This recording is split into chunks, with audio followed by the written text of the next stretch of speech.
You familiar with the Garden 2-3 mural over here, the Graffiti Garden? Nice. You should check that out. Garden. Yeah, you should check that out. Upton, over by 475. Yep.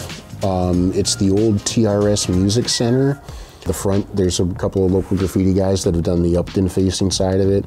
And then on the inside of the fence is what they're calling their Graffiti Garden. And then like monthly local graffiti guys and then new guys that are want to get into painting can show up and have these little graffiti jams where there's just this wall and everybody can just paint, and it's the coolest place.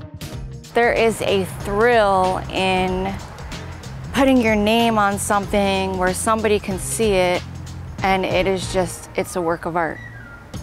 I think it is. It's not just vandalism. I hope it's opening people's eyes a little bit to what's possible with street art.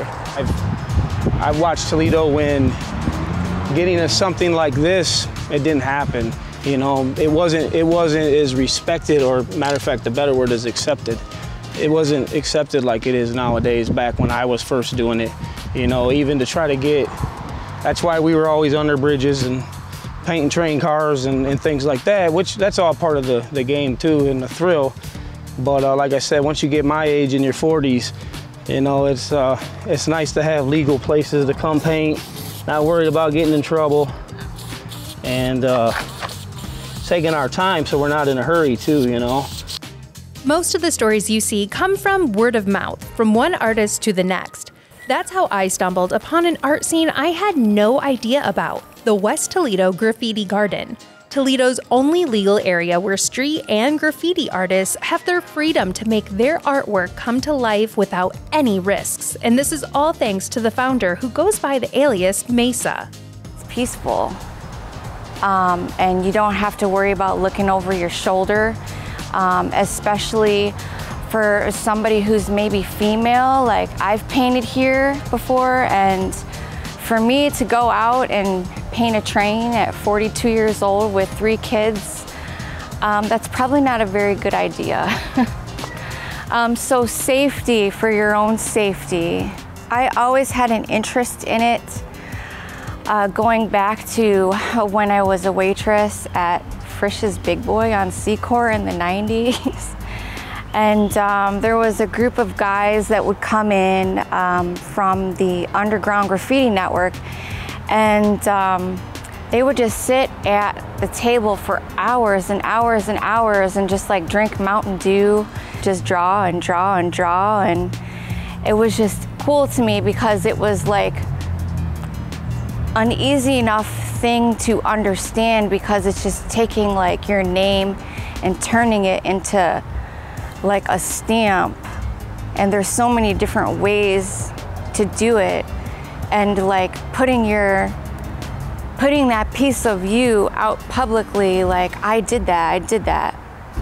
I just think that that's super cool. I mean, what better opportunity did I have to actually do it, you know? And they've given me a lot of pointers. Why not turn this into a space to do graffiti, like a graffiti park? And so I ended up calling it the Graffiti Garden. And so this is like my thanks to those guys for everything that they do to help make things beautiful around here. I think anybody can do it.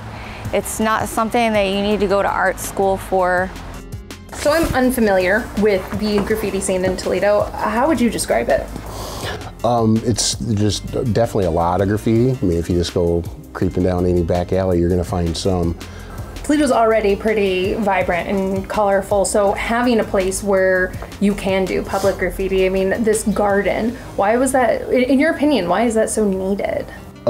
Because there's not a lot of legal places, first of all, so, you know, to paint on any wall, it's gonna be illegal if you don't get permission.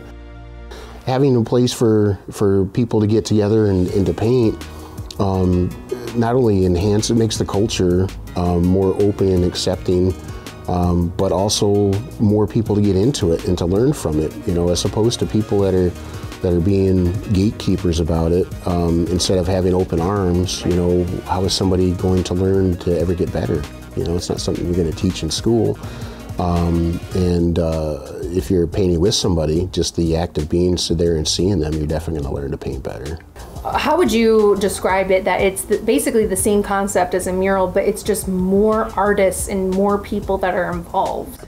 Well, you know, the big mural that's still in process now should kind of be an eye-opener. Half the people that are painting that are all graffiti guys. They all came from graffiti. So to say that it's just strictly vandalism is pretty short-sighted. You know, I would gather to say that most of the active muralists right now all came from a graffiti background.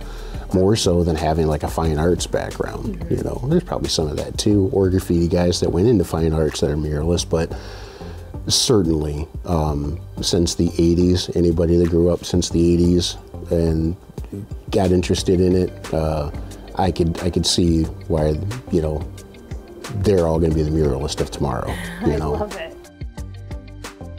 It makes it easier for us to put time and effort into our work instead of having to rush through it and kind of hide in the bushes and jump out and do it. Now that we can take our time and make it look nice, people can see what we're capable of.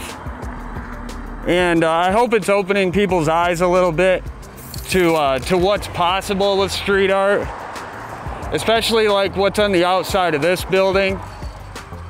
It's some of the most detailed stuff you'll see locally because it's legal and we don't have to run and hide. Abstract with Allie Ray is presented by PNC Bank.